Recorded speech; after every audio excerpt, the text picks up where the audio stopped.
maybe suggestions to the hall CCAs. It's all up to us to convince the hall leaders that we can actually do this, we can actually accomplish this. So buying up hall leaders, empowering hall leaders through our hall leaders camp, through our investiture. And we hope that through our investiture, leadership should not be seen as a chore, but as a privilege. Yeah, third point is about collaboration at OSA. When we have a lot of ideas to collaborate with other hall people, like maybe for other halls or Utah, we still ask them to say yes to our ideas, our suggestions. And lastly, OSA. While OSA may be a constraint to us, because personally I'm being the vice QA, there are certain ideas that are actually rejected by OSA, but from Hall Master we learned that we can actually work around the words, we can actually change the words that we're using, and work around the constraint. So yeah, that's about it. Thank you. We go on to question 11. JCRC is an administratively heavy portfolio. To what extent do you think you will be able to balance well the administrative duties and aspirations you have for Hall? Time starts now.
administrative staff and aspirations, it goes back to, I think, back to my point about the work plan. Because at the end of the day, we are able to forecast for the rest of the year. Everything should be well planned out. We should be able to forecast when we need to settle, for example, the point system, allocation of points, and also which are the period of time that we are free to be able to carry out what we aspire. And I think all this confidence that I have in terms of balancing and having a work plan comes from my days in the council, where my presidents and vice presidents were all very busy people, taking up various CCAs as well as juggling their studies. And at the end of the day, they were able to do it because it's as long as what I learned is that as long as you plan well, even for us having heavy school workload, I think that we are confident that we are able to balance it out. And of course, the second thing is hall leaders. At the end of the day, we are not doing this alone. Hall leaders are there. We have a team of JCRC, and these people will be there to help us. And we are not doing this alone, so I don't think that it will be a problem. As long as, once again, I go back to my point of having a good work plan. As long as people know what is happening. For example, they know for the rest of the year that they have to do this by certain date. So there should be no conflict in terms of them having other commitments or having any clash of their workload in terms of like administrative side. Yeah, thank you. Thank you, Team 1. Team 2, you may come back.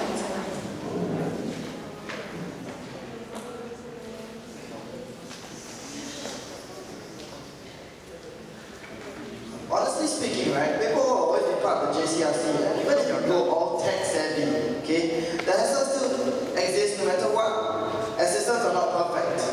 Some work just cannot be passed on to others, and the JCRC has to take up this work. On our part, what we want to do will be to kick off by sitting down and doing a good work plan of the year ahead. In short, we'll plan out how things will go and what will go on. Set deadlines for the year ahead. This will also help better prepare the team on the more hectic periods such as submission of forms, settling of master's lists, and like existing. And also, hence, allow us to find more time and space for additional initiatives. Although it is true that some initiatives will come ad hoc, and this is not something we can plan for. If handled efficiently, okay, we can bring back the job scope of special projects and make it more defined such that the member of JCRC who will be taking up this job scope will be more on handling initiatives and ad hoc events, and events not covered by the other secretaries. Thank you. Thank you, Team 2. This will be the second last question. What is the one thing our hall is lacking right now, and how is your team going to change that? We'll start now.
Team 2, if you are ready.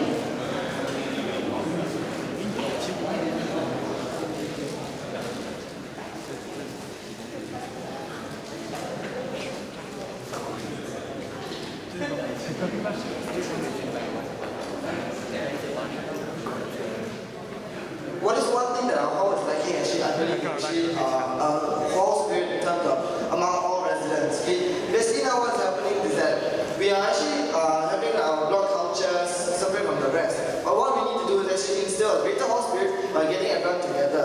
Okay? So actually in the sense that what we're actually doing is going back to what we actually believe in. Okay? The first thing is actually creating a block culture, okay, which is actually having our initiatives like the dinner, the family system, a platform also like the John incident for like the opinion box that we currently have to actually express themselves freely. Okay, that's what we first want to do in terms of block culture.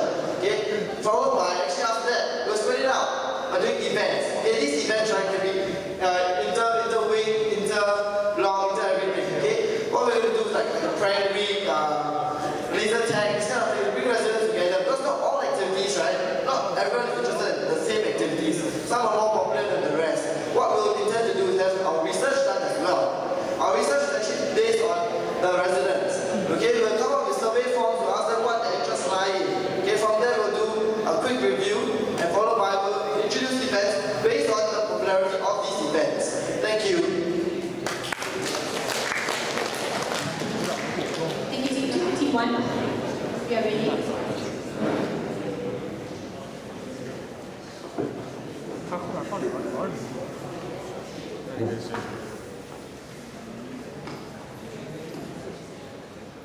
I think first thing that we want to address is what is one thing that hot lacking is about the leadership issue. It's back to the leadership issue because we feel that with a better leadership transition and succession, then it will all permeate down through the residents and everything. For example, spirit, the block culture, and all will actually improve. So when we talk about leadership, what we want to do currently is that we feel, firstly, in terms of a transitional period, right, there's no fixed timing. So for example, certain CCAs have a captain 2 months ago. Certain CCAs haven't found a captain. And a lot of times this results in a lot of confusion because sometimes now certain CCAs have 2 captains. And so what we want to do is actually we want to standardize, fix a certain period of time. And what this does is that it gives an opportunity for people who want to step up to also be clear that this period is the time for transition and they can actually put their name up. And another thing that we want to talk about in terms of leadership succession is that we want to have a camp where not just for the current leaders but also potential incoming leaders. So what this can do is that incoming leaders can get to know more about what they're taking up in the following year, and also for the outgoing leaders to actually observe their incoming leaders and assess them in a way and get to know them better. Then of course after that we will, as I talked about our investiture, we want to empower the incoming leader as well as recognize the outgoing leader, and hopefully maybe we can work with the awards board to actually recognize, give them a bigger platform to recognize these leaders. And we feel that if we are able to empower leaders and every batch they are strong leadership, then whatever that follows, there are people who they are able to lead people, inspire,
for them. And during my time there, I actually I talked to them about their culture and all. And the interesting thing is that they are actually trying to build up their culture and they are struggling in the sense that they have no experience. For us, we have K is the oldest hall, and we have so many years of experience ahead of them that firstly, I don't think we need to be afraid of losing out in terms of culture.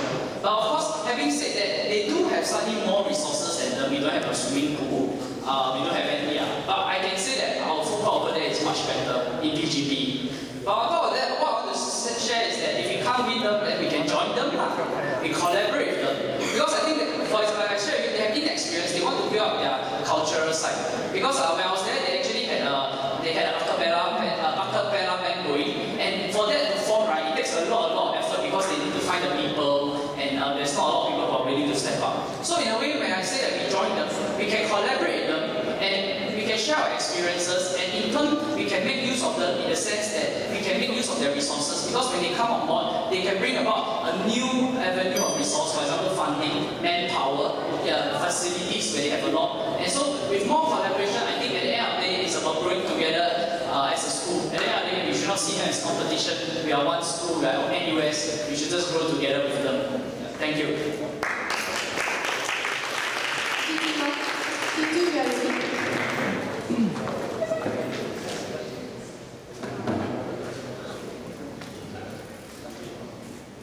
With regards to U-Town and as in how they can compete with them, basically, as they mentioned, there's really no competition because at the end of the day, we are just as entity as part of NUS. So we say we have four, we want to fight with U-Town, we want more residents, they want more residents, is pointless.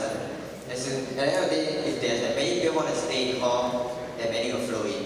So basically, hall has something that U-Town does not have, which is our history and also our range of activities. As compared to U-Town, we have much more to offer in a sense.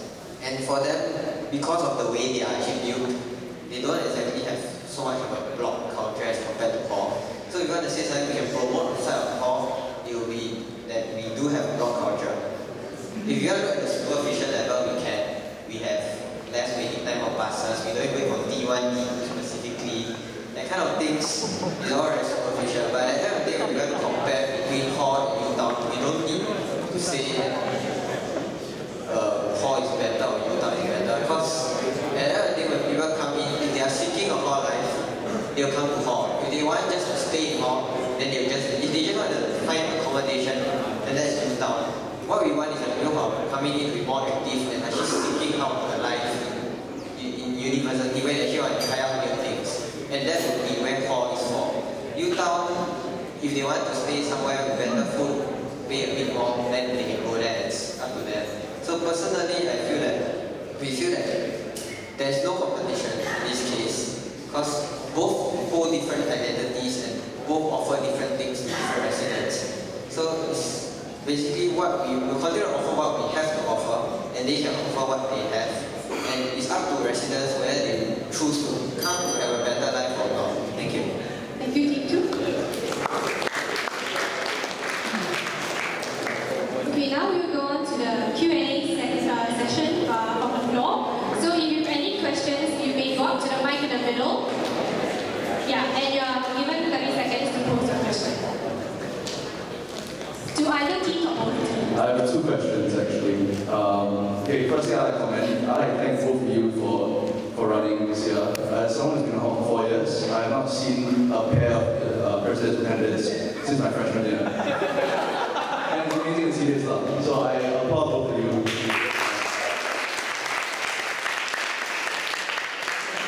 Okay, my first question is for Kong and the two of you. Now, you guys make an excellent presentation. It's very focused, it's very cohesive. But one thing I'm a bit worried about is that you're making a lot of promises that, frankly speaking, I'm not sure whether you guys can keep. For instance, like, just an example, you guys said, like, let's go attend more hall events, etc., like stuff like Rockfest and stuff. But the funny thing is, I played for Rockfest, I didn't see either of you there. Oh, okay. Tom? No, I wasn't there. Yeah, so the thing is, like, I'm a bit, like, you have these ideas, which is great, but whether you guys are able to carry them all out is, I mean, there are limitations now, you know. So that's one thing I'm worried about. I'm wondering what you guys can do with that.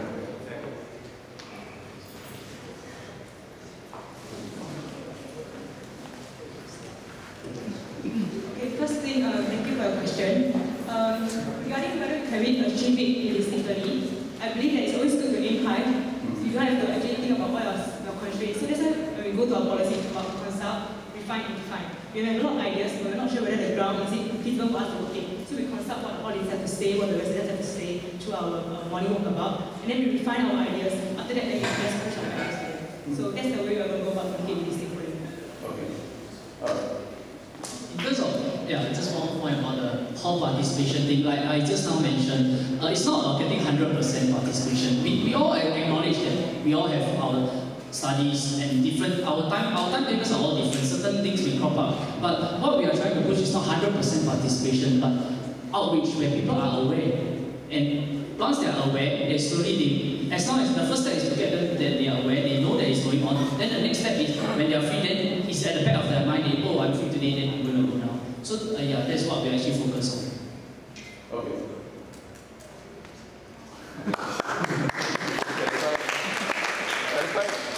Okay, sorry. Alright, two of you. Okay. Now for two of you, I'm signing up for the comment for both of you guys. So what you guys came across is very sincere. Like you guys really, and the way you said yourself is that you will work at SSL no matter what, which is great.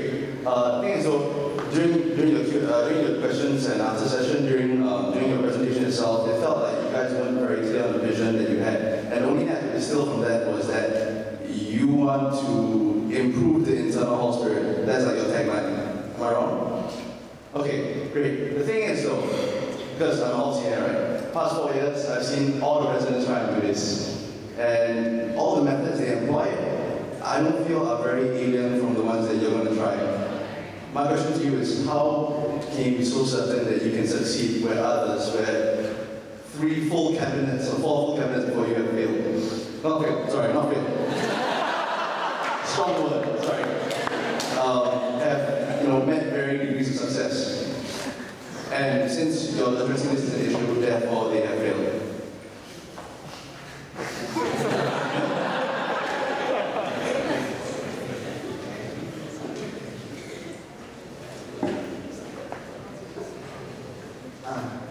Thanks for the question. Okay, what we intend to do actually, right, is to try the events. Okay, some of the events will try to us. Okay, and we'll set key performance indicators. And evaluate according to the objectives that we have in hand. This evaluation is not only done by us, the JCRC, but we also want to involve the hall leaders as well. By having continuous feedback and focus group discussions, we will roughly know what's going right and what's going wrong. And even if we don't succeed in this matter, we actually want to push it forward to the 58 JCRC and give them new ideas and initiatives to carry out the plans that we have on hand. Thank you. Thanks, guys.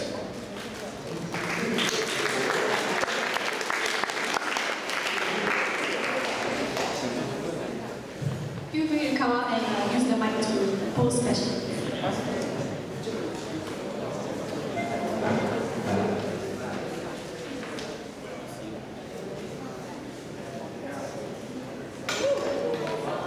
Hi, my name is Mark and I'm from Lifelong.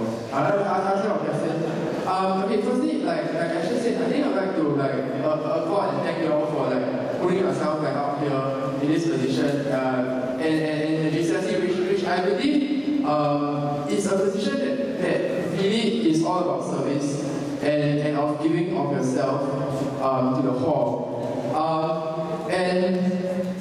And we talk a lot about vision and promises and being able to deliver these promises, but let's be honest, about half of the promises will not be delivered. Not through your own, ineptitude or what, it's just the way things work.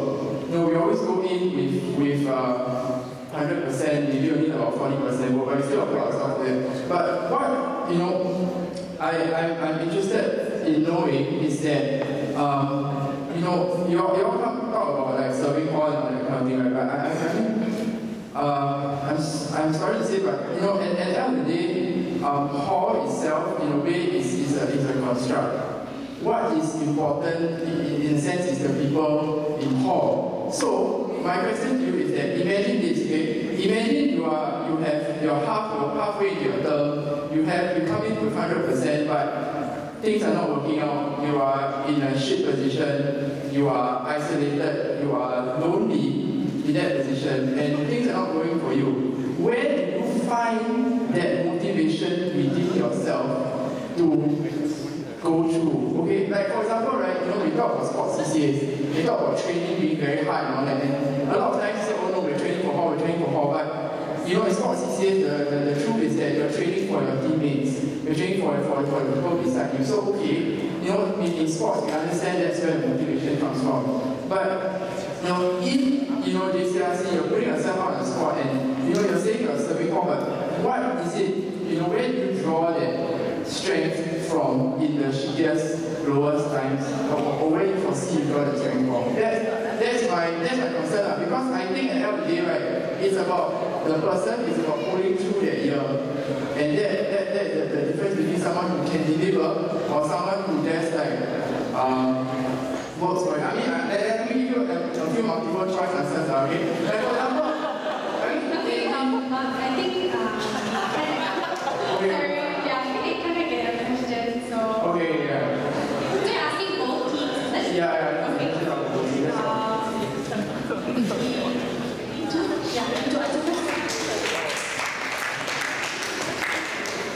Okay, Mark, thanks for the question. So, if we are stuck in a shithole as well, okay, basically, from my personal experience as a leader, plus in my past PJC, I was actually a vice then. There were times that I actually did experience those times. And it's true that no matter what role you're in, you will end up in that kind of situation where you're not sure what you're doing or why you're doing it. So actually, one thing I actually do is I look back to the reason I joined in the first place. Because when you actually look back why you joined, then it gives you motivation, as in why you actually want to go from there. And what do you want to do when you first enter this role or this position? As in, to put it in a way, when I'm in a shithole, what I would just do is just get out of it. Because honestly, I don't believe in staying in the shithole. As in, to say find motivation whatsoever, sometimes it's not so easy. And I understand where you're coming from, and sense that you might not be able to find people to depend on, but I feel that JCS goes as a team. And at the end of the day, as a team, I can look for the rest, I can look for the rest of the team. I believe we help each other get out of that shithole, so to say. And we also have core leaders, as in core is not just about JCRC alone. So when we talk about how we are going to move, how we are going to do it, I think what we can do is always rely on others. And to rely on your friends. Because I don't believe in just a professional working relationship. But at the end of the day, among core leaders, we have friends at the end of the day. So when you work together, you don't say you are strictly a core leader in JCRC, I'm not going to do this, I want to do this is my own, I don't care what you do, kind of thing. Yeah, so at the end of the day, I think all these people relationships that will help put me through. Thanks.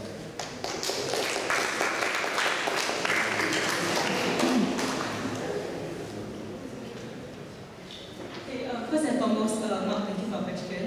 I may not be in JCRC to know how much of a shit that you actually do.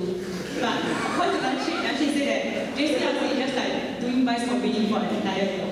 And honestly, being vice convening as a first aider, as the head of the vice convening, it's really not an easy job. Like staying up to 2 a.m. just for a tennis match, like tennis match to 2 a.m. then next morning is a 7 a.m.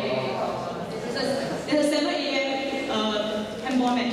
It's really not easy. And sometimes people will just forget about what you do because nobody knows what you're doing. Maybe what you're doing are not sure to help it. But there are people like, for example, I can coach Michelle Quack. Okay, Michelle Quack, I don't know personally, but during one of my days in vice convening, right, she actually sent me a Facebook message to appreciate me for what I'm doing. And it really made me feel good. Like this kind of verbal encouragement when at the end of the IUG, when the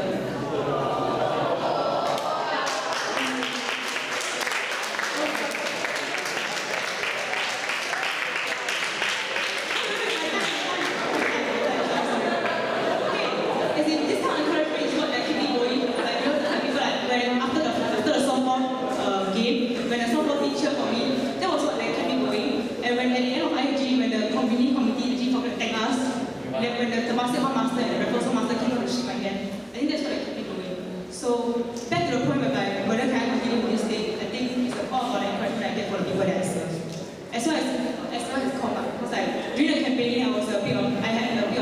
right, I don't have to talk in public. So I really depend a lot on people to give me the encouragement that I need. So it's about depending on your team as well as getting encouragement from people you serve.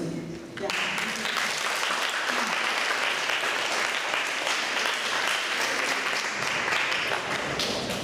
Is there anyone else who would like to ask a question? Hi, I'm Zach. Both your teams, right? You're making a lot of good points, okay? A lot of pertinent points, which I'm sure I would like to see carried out. So, okay, but I've spoken to you individually before. Like we talk about I like food, right? So we talk about sometimes the JCFC they give us a lot of things to choose from. But the thing is, people involved they don't come and eat, right? I mean, know about A, B, C, D, E, but if I don't go for any of them, what's the use? So we're talking about buying, which is what you're talking about. So my question is, you are going to have people who support you. They are really on your side. Yes, that's good. You have all seniors who may not be totally on your side, but because they are already involved and they have the people there, so they will still support you. Okay. My question is, how about those people who are skeptical or just don't care? They are still part for, right? And if you have IHG and you only have 20 people going out, it's always the same 20 people. Or even, I mean, I say IHG because they are any other, whatever it is. How do you get buy-in from people who just don't care or couldn't be bothered or they're really skeptical, just what's happening? So that, I mean, it might not be very nice, but the truth is that there are a lot of things in Hong Kong like that. Like if you ask me, right, to go, I mean honestly, if you ask me to go watch Chinese drama, I'm not going to watch Chinese drama. Right? Because firstly, my Chinese sucks. Secondly, I'm not really that interested. So how you talk about collaboration, interplay, how you make all these things work together. Yeah. And I mean, pardon me for being blunt, but I don't want to hear what did you try to answer, because that one also can come up with you for you. But really what are you going to do about it? That's what I'll let you know. Okay, do you want to read?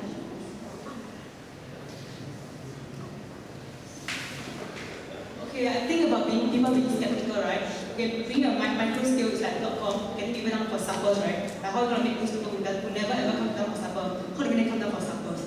I think it's all about the personal touch. I can set an example from CD, one of the people that I talked to, right? The guy, he never ever comes down for supper.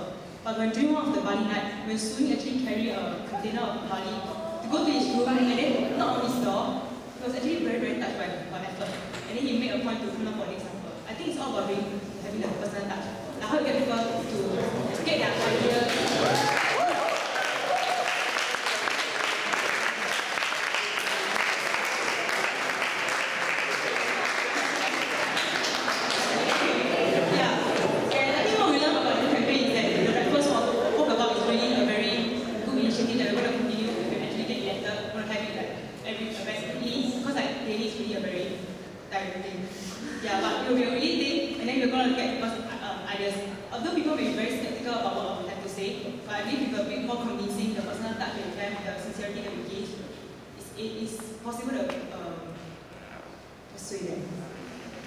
Just for example, what the morning walk about, right? Because you talk about all these skeptical people. You can have a forum here, we have aircon, we have supper later. They are not going to come down. But then what we learn in the morning is everyone got to eat. And if they sit down there, we sit with them. They're not going to ask you to go away. And that's what we learn. And that's how we actually find out a lot more about different issues. Because we just sit down with them, thick skin a bit, and then once actually people start going, you learn about all these different issues. And I think this is a way to reach out to them.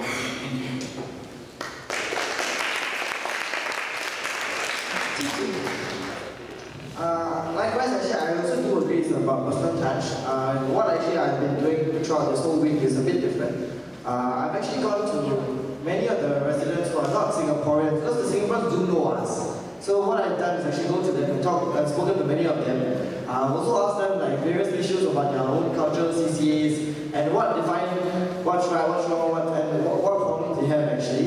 And when I talk to them, right, they actually feel that it's not that they want to be excluded sometimes, but sometimes they feel that it's is because it's the stigma they have of the CCA. Like you said earlier, that if it becomes a Chinese drama, you won't want to watch it, kind of thing. But it's not about that. What I feel is that what we can do, right, is actually, like, in previous years in Chinese drama, there were like a Singaporean actor, like Sing in the past also has acted in Chinese drama as well. So if we can get more Singaporeans to participate in such activities as well, right, I think we can actually collaborate more like that. And that's what I feel is will make the difference at the end of the day. It's we moving forward to them as well, and they coming to us as well.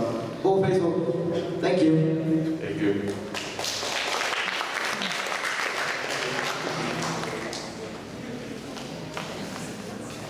Hello, presidential candidates. Okay. Question. Okay, the question, let me just set the stage for you. Okay, I'm going to give you a little piece of information about what KE is like, and would you change your strategies or your campaigns based on this information?